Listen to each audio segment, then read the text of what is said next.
There you go. 1, 2. Hey, hey. 1, 2. Am I hearing the feeds? Yeah. 1, 2, 3, 4. I think we got the hum is gone. Yeah, we fixed that. Yeah, we got rid of that. 1, 2, 3, 4, 5, 6. Hey, hey. Mic check 1, 2. Excited to be here. Exciting announcement voice. Hello. 1, 2, 3, 4, 5, 6, 7, 8, 9, 10. You're not getting it now? No? Need the hand gestures? Yeah. A little bit of this. A little bit of hey, hey, hey, hey. How's your uncle? 1, 2, 3, 4, 5, 6, 7, 8, 9, 10. Hey, hey. Beautiful setting here. On what day is it? Wednesday? Thursday? Something like that? They blend together nowadays. The hum is back. Okay. Yeah, the hum is back. You hear that, John? 1, 2, 3, 4, 5, 6. And now it's gone. Okay. 1, 2. Hey, hey. 1, 2, 3, 4, 5, 6, 7, 8, 9, 10. Hey, hey. 1, 2, 3, 4, 5, 6, 7, 8. Sounds good? Yeah. Cool, cool. Good for everyone? Audio? Yeah. Cool.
Hello, everyone.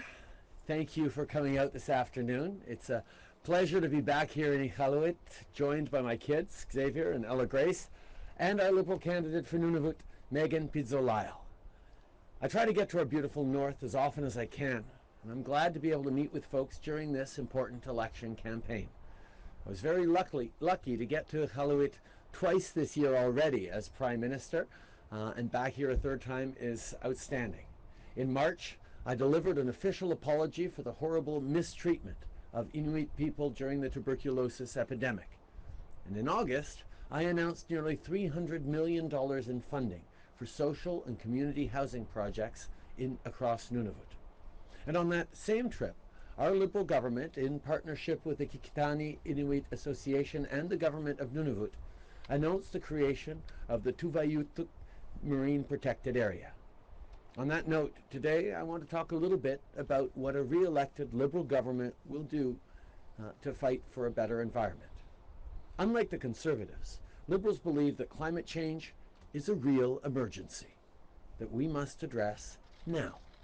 It's not something we can leave to our kids and grandkids to figure out. And I know the people of Iqaluit don't need any convincing on that. Like so many of our friends in the north, you are truly on the front lines of the fight against climate change. After this event, I'm looking forward to sitting down to discuss with elders about how climate change is affecting northern communities. It's a conversation that we need to have right across the country, but especially here. Canada is warming at twice the global rate, and our north is heating up at 3 times the global average. That means unpredictable and dangerous ice conditions for harvesters. It means disrupted Arctic ecosystems. It means species extinction. Climate change is threatening our jobs, our health, and our future. But we can fight it. With ambition and courage, we can take real climate action. We'll work in close partnership with Indigenous peoples to make sure we get this right. And together, we will lift the burden off the shoulders of future generations. À travers le monde, les jeunes nous montrent la marche à suivre. Ils posent des questions difficiles à leurs dirigeants à propos des changements climatiques. Ils veulent savoir ce qu'on va faire pour protéger notre planète et notre avenir. Les conservateurs n'ont pas de réponse à offrir. Mais nous, oui. On a un plan pour réduire la pollution, créer des emplois et faire en sorte que le Canada soit un chef de file dans l'économie de demain. C'est un travail qu'on a déjà commencé en mettant un prix sur la pollution, en interdisant les plastiques à usage unique et en préservant nos terres et nos eaux et en protégeant nos océans. If Canadians choose to put their faith in our Liberal team once again on October 21st, we'll go even further to protect the environment. We'll conserve even more of our land and water. We'll help people retrofit their homes. We'll build an economic ecosystem that drives clean tech innovation. We'll ensure that all Indigenous communities are off diesel and instead powered by clean, affordable energy like hydro by the year 2030, and we'll hit net zero emissions by the year 2050. My friends, the Conservatives don't have a real plan to protect our beautiful environment. They see the North as a place to be exploited, not protected. But that's not right. The people of Nunavut deserve a government that will fight for them every single day. A government that will make the investments needed to tackle the rising cost of living. A government that will lower our emissions and preserve our planet for our kids and grandkids to enjoy. Unlike the Conservatives, Liberals won't give tax breaks to the wealthiest 1% or to big polluters. What we will do is make life more affordable for people who need to fight climate change. That's what we're offering in this election. A plan to invest in people, continue along the path of reconciliation, and move our country forward for everyone. Merci beaucoup d'être ici aujourd'hui. David Aiken from Global News, Prime Minister. Thank you for bringing the tour up here. I love visiting Nunavut. It's just beautiful. On climate change, last night you were pushed by your rivals from the left, shall we say, Mr. Singh and Ms. May, basically to say that you've got to be more urgent. Mr. Singh referred to, I think, as Mr. Delay, and Ms. May had some metaphors. What do you think about that idea that, I mean, it is right now, climate change is threatening the ways of lives of Inuit and people in the North. Why not take it more urgent, establish a war cabinet kind of thing for climate change? We have moved forward with the strongest climate action that any government has taken in the history of this country. But we recognize we do need to do more. We have put a price on pollution right across the country over the objections of Conservative premiers who don't want to do anything. We're banning single-use plastics. We're phasing out coal plants. We're protecting more and more of our vulnerable ecosystems that are essential in part of the fight against climate change. When we took office, just 1% of Canada's coasts and oceans were protected. We promised to get to 10% by 2020. Well, we've already hit 14% thanks to some of the work we've done here in the Arctic, particularly in partnership with Inuit peoples. We know there is much more to do, and that's why we have a plan that's going to plant 2 billion trees. We have a plan that's going to cut corporate taxes in half for zero energy technology companies. We have a plan to give more money up front so that people can reinvest in their homes and make them more ecologically sound. These are the kinds of things and more that we're going to keep doing. And we're going to have to do them over the objections of Conservative premiers like Doug Ford and Jason Kenney and others who don't believe we should be acting on climate change. The choice is very clear in this election. Either we continue with the most ambitious and doable plan that anyone has ever had in this country, or we wake up on October 22nd with a Conservative government that has promised that its very first action would be to rip up the only serious climate change plan this country has ever had. Et en français? Nous allons continuer d'en faire plus. Depuis 4 ans, on a pris la lutte contre les changements climatiques extrêmement au sérieux. C'est pourquoi on a fait énormément d'investissements et pris énormément d'actions pour lutter contre les changements climatiques, y compris de mettre un prix sur la pollution à travers le pays, malgré les objections de politiciens conservateurs qui ne veulent pas lutter contre les changements climatiques. Tout le monde doit faire leur part, et c'est exactement ce que nous allons s'assurer, tout en s'assurant aussi que c'est abordable pour les Canadiens, pour les familles. Mais le choix est clair. Le lendemain de l'élection, si on a un gouvernement conservateur, Anne Bouchier a promis d'éliminer carrément le seul vrai plan pour lutter contre les changements climatiques qu'on a eu dans l'histoire du pays, ou bien on peut continuer à en faire plus avec notre Parti libéral. C'est exactement ce que je sais que les Canadiens veulent faire. And you mentioned a couple of other premiers. Let's talk about Premier McLeod next door, Northwest Territories, who I think aligned himself with that resistance at one point in time. And his chief complaint, and the complaint of some Northerners, is that those of us in the South try to just want to have this as a big park, and that prevents people in the North from developing the resources here and continue their own prosperity. It's sort of the chief complaint of Premier McLeod, that you've sort of the balance has gone too much the other way, and there would be like to be more resource development here in the North. That is very much why we put in place, in partnership with Northern communities, with Indigenous groups, and with the Northern premiers, an Arctic policy framework that sets out the priorities as seen by Northerners, that yes, include significant actions to protect our environment and fight climate change, but also significant investments in infrastructure so that we can continue to develop the opportunities, good jobs, and a good future here in this part of the country without putting at risk future generations. We know that the only way to move forward is in partnership and respect with local peoples, and that is why we are making infrastructure investments, why we are developing economic opportunities. But we will do it because we listen to Indigenous peoples and their leadership in a way that sustains this gorgeous land for future generations as well.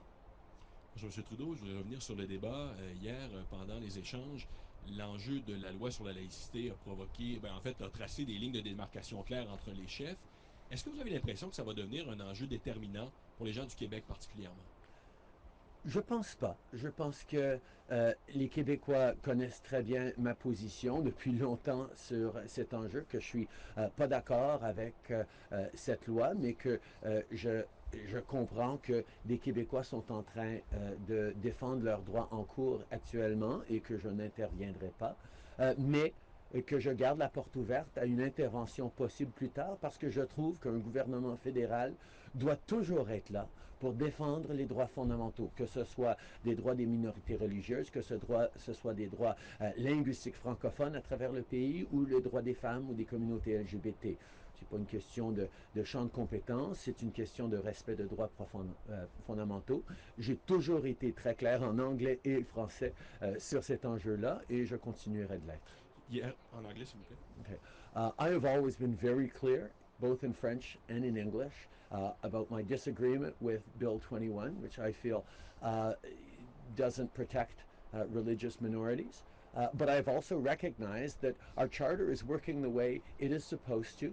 Canadians, Quebecers, have taken their government to court because they feel that law limits their fundamental freedoms. I have committed to not engage at this particular time in this particular process, but I have not ruled out a federal government weighing in at a later date on this issue, because a federal government cannot ever rule out the need to stand up for fundamental freedoms, whether it is linguistic rights, whether it is diversity rights, LGBT rights, women's rights, or the rights of religious minorities. Hier, justement, vous avez utilisé votre position, c'est-à-dire de garder la porte ouverte pour vous distinguer de vos adversaires. Est-ce qu'il n'y a pas un risque d'envoyer des électeurs québécois indécis chez vos adversaires, notamment le Bloc québécois?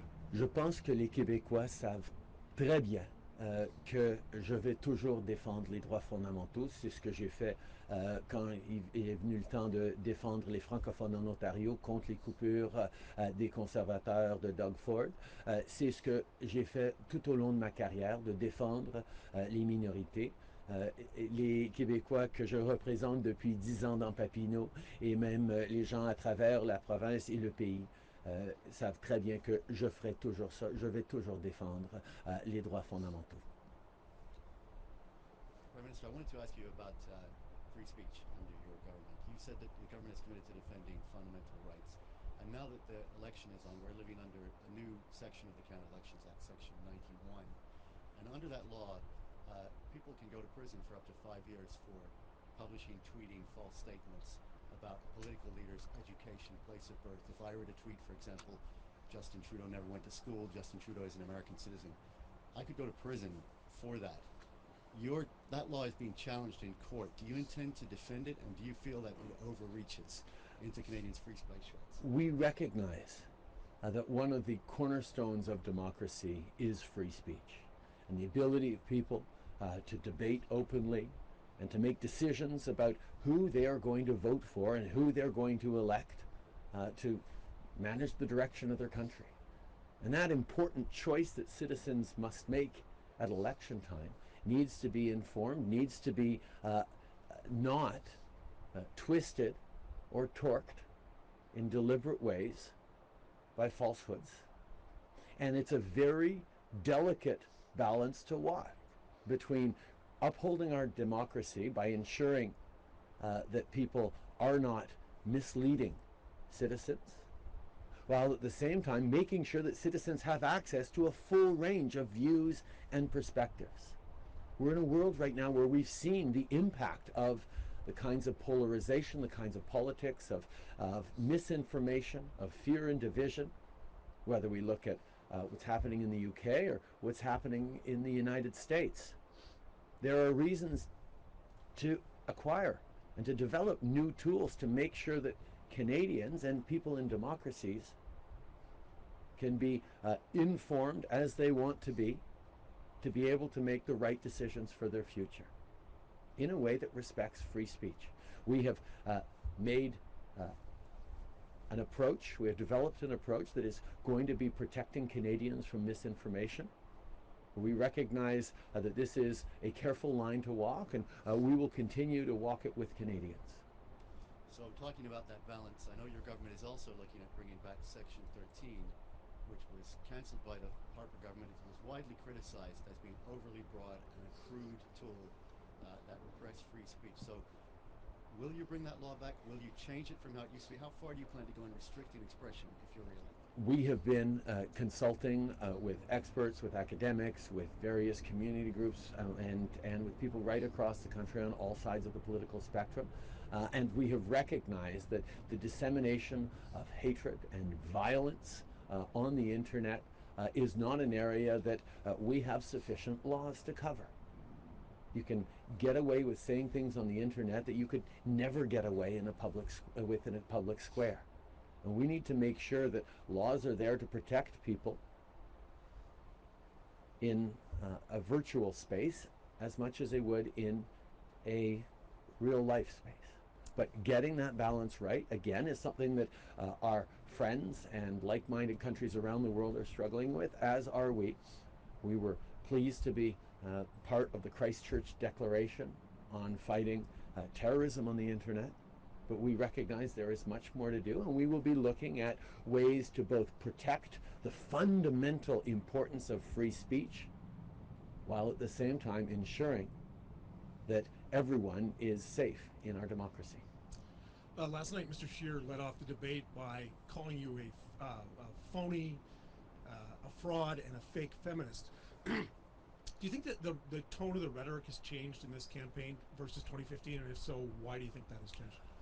I was actually happy that the debate last night talked so much about the environment. We ended up talking about climate change through all the different themes of the debate, and it really is the challenging issue of our time that Canadians are going to be called to make a choice on.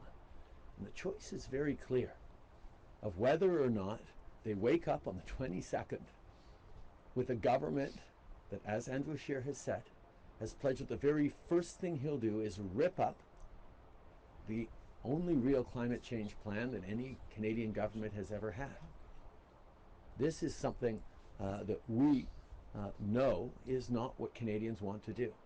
And in Mr. Scheer's approaches last night, I think he made it very clear that he thinks this election is about me.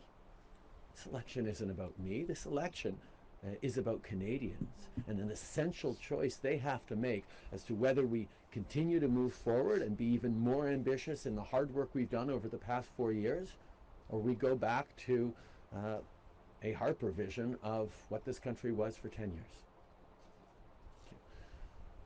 J'ai été content de voir que pendant ce débat hier soir, dans toutes les différentes sections, on a parlé de changement climatique. Parce que la lutte contre les changements climatiques est le grand enjeu de notre ère. Les jeunes, les peuples autochtones, les Canadiens d'un bout à l'autre de pays, des gens à travers le monde nous en appellent à en faire plus. Et le choix est clair pour les Canadiens. Malgré le fait que M. Scheer pense que cette élection, c'est à propos de moi, cette élection, c'est pour les Canadiens de décider si on va continuer d'avancer et lutter contre les changements climatiques ou est-ce qu'on va accepter un gouvernement conservateur qui va éliminer dès sa première journée le plan le plus sérieux qu'on ait jamais eu pour lutter contre les changements climatiques. Hi, Mr. Trudeau, Hannah Thibodeau, CBC News.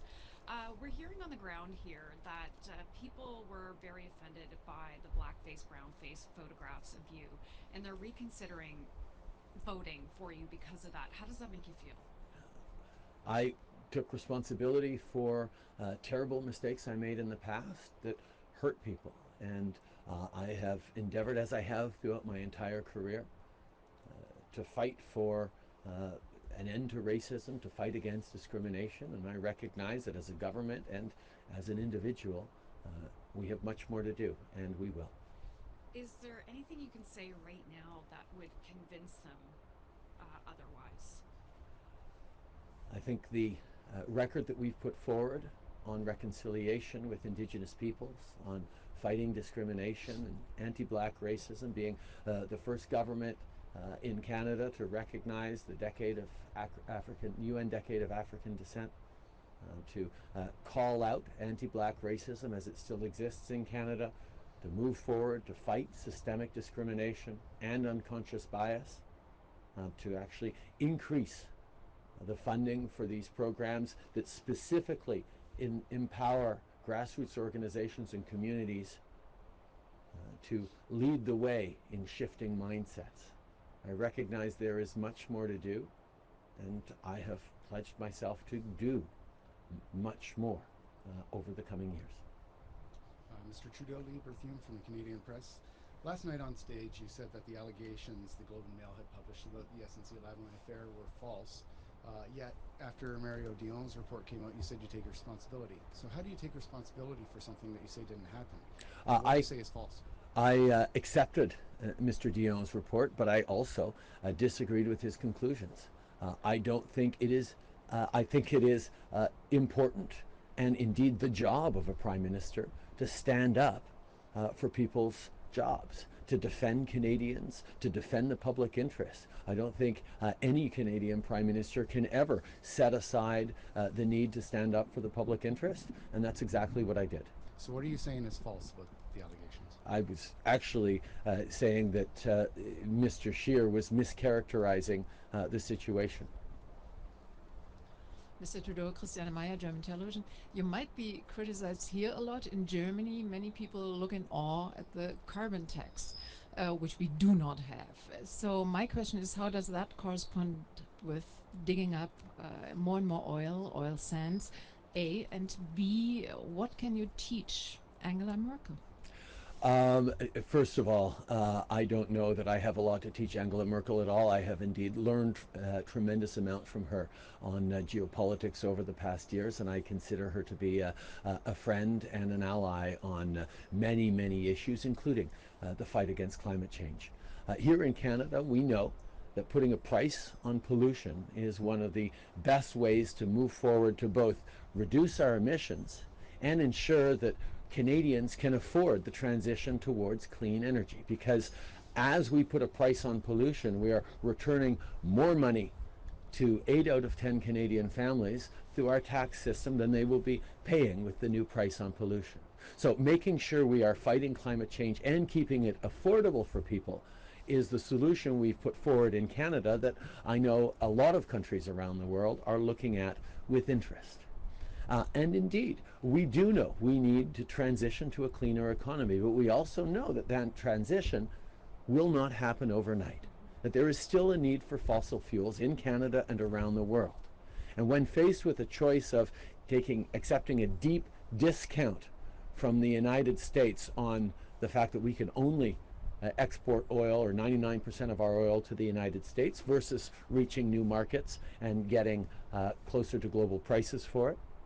Or whether it's facing the fact that over the past few years, because of a lack of pipeline capacity, oil by rail has increased astronomically, which is both more polluting and more dangerous for communities.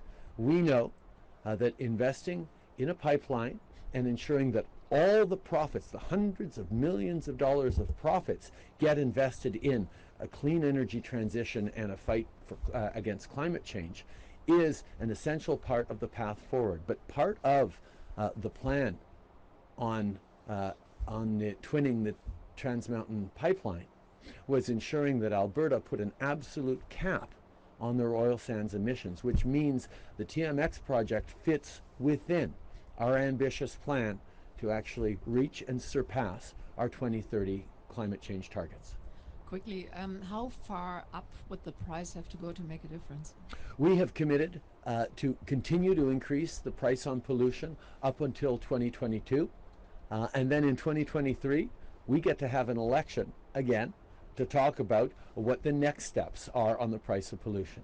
We've made very clear what our plan is to increase the price on pollution, and I know there are a number of economists out there who talk about need for a much higher price on pollution, but that is absent any other actions. And what we've actually done is a tremendous range of other actions on fighting climate change. That means that the plan that we've laid out to increase the emission, the price of on pollution until 2022 is responsible and reasonable and ambitious. Et, nous nous sommes engagés d'augmenter ce prix sur la pollution tous les ans jusqu'en 2022. Et en 2023, on aura la chance d'avoir des élections fédérales qui vont nous permettre de discuter des prochaines étapes et les Canadiens vont pouvoir prendre une décision à ce niveau-là. Notre plan est ambitieux, il est faisable et c'est exactement ce que M. Scheer va éliminer si il devient Premier ministre. Et c'est ça le choix auquel les gens font face. Est-ce qu'on va continuer avec un plan ambitieux et réalisable ou est-ce qu'on va retourner à l'ère Harper où le gouvernement fédéral ne faisait rien pour lutter contre les changements climatiques? Jackie, CBC North. Climate change is affecting us the most here in the Arctic. How will the Liberal government address mitigation measures we need here in the Arctic, such as retrofitting green housing initiatives here in the Arctic, and how will you get the North off of diesel? We recognize that the impacts of climate change are felt much greater here in the North by Northerners when they have such a smaller contribution to Canada's overall footprint than just about any other part of the country. We recognize that this is an extra burden on top of communities that already face incredibly high costs of living, which is why we have been so committed to investing in the North, to investing in infrastructure, to investing in housing, to investing in new fiber optic cables for better broadband, to investing in food security and in Nutrition North. We recognize there is more to do, and I'm looking forward to sitting down with elders this afternoon to talk about their experiences around climate change and what more we can all do together. But we made a very different choice than conservative governments of the past in our desire to invest in communities as opposed to cuts and balancing the budget at all costs. And that once again is the choice that Canadians are facing in this upcoming election, the choice that Northerners are facing between a Liberal candidate, a Liberal MP in Megan Pizza-Lyle, who will be part of the fight to invest more and help communities both mitigate against climate change and grow opportunities for future generations, or a conservative approach that failed the North by not fighting climate change, that failed the North by not investing in the infrastructure that people of the North so deeply need. Hi, Emma Tranter, Nunatsiaq News. You just mentioned Nutrition North. In your 2015 platform, you said that you would make Nutrition North more transparent and accountable. that doesn't really seem to be the case. Nunavummiut are still fighting high prices, fighting food insecurity. What promises are you making to Nunavummiut to fight food insecurity? Well, the first thing is we did significantly improve Nutrition North by bringing in more transparency and more accountability, but we continue to recognize that there is more to do. Northerners still face unacceptably high prices for basic necessities, and we will do more. We recognize the cost of living. It is a real challenge for Northerners, and we will be there to continue to work with them to bring down the cost of everyday lives. One of the commitments in our platform, on top of further investments in Nutrition North, is to increase the Northern Travel Allowance so that people can keep more of their hard-earned money, even if they need to go south for various things. This is something that we know, because we heard from Northerners, was important, and we're going to continue to work to make sure that food security and affordable, nutritious food for our kids continues to be available and a priority. Hi there, I'm Raj with Nunavut News. I just wanted to ask, how many homes will you be committed to building in Nunavut over the next 4 years? Yeah. We have put forward a national housing strategy that is focused on building affordable infrastructure right across the country, but it's not obviously a cookie cutter model that will be the same everywhere. And the partnership we've established with both the ITK and the government of Nunavut to move forward in responsible ways that meet the needs of communities on the ground that are particular here in Northern Canada is ambitious and significant. We have made I was up here just a few months ago to announce a significant housing investment, but we know there is much more to do, and that again is the choice facing Northerners in this election. Do we keep moving forward with a government that has committed to invest in the North, or do we go back to the Harper years, where a Conservative Prime Minister came up to visit every now and then but did not invest in the needs of the communities? Last question on that list. Ian Austin from the New York Times. We're well into an election campaign where you and Mr. Scheer have presented very differing ideas on a number of things, but particularly how to deal with climate change. Yet we've seen very little movement for either of you. What's going on? Is the country divided on this issue? Is it tuned out? Why is, at this point, nothing changed?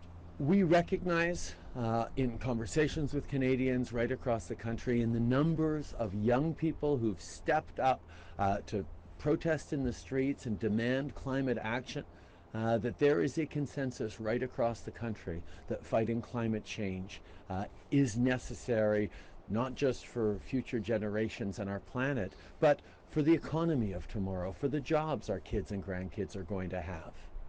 At the same time, right across the country, as you've pointed out, Conservative premiers that have promised to do nothing on fighting climate change have gotten elected, from the Rockies to the Bay of Fundy. They don't think we should be fighting climate change, and they did get elected. So in this election, Canadians are facing a choice of doubling down on Conservative leadership across the country that doesn't think we should be acting on climate change, that has promised to rip up the only serious plan to fight climate change that Canada has ever had, or elect a government that's going to stand strong against premiers like Doug Ford and Jason Kenney, who not only want to cut services for people, want to do nothing on climate change, and don't understand that you can't have a plan for the future of the economy if you don't have a plan to protect the environment. And I am confident from the conversations I've had with Canadians that nobody wants to wake up on the 22nd of October with no plan for the future of our kids. Merci beaucoup tout le monde.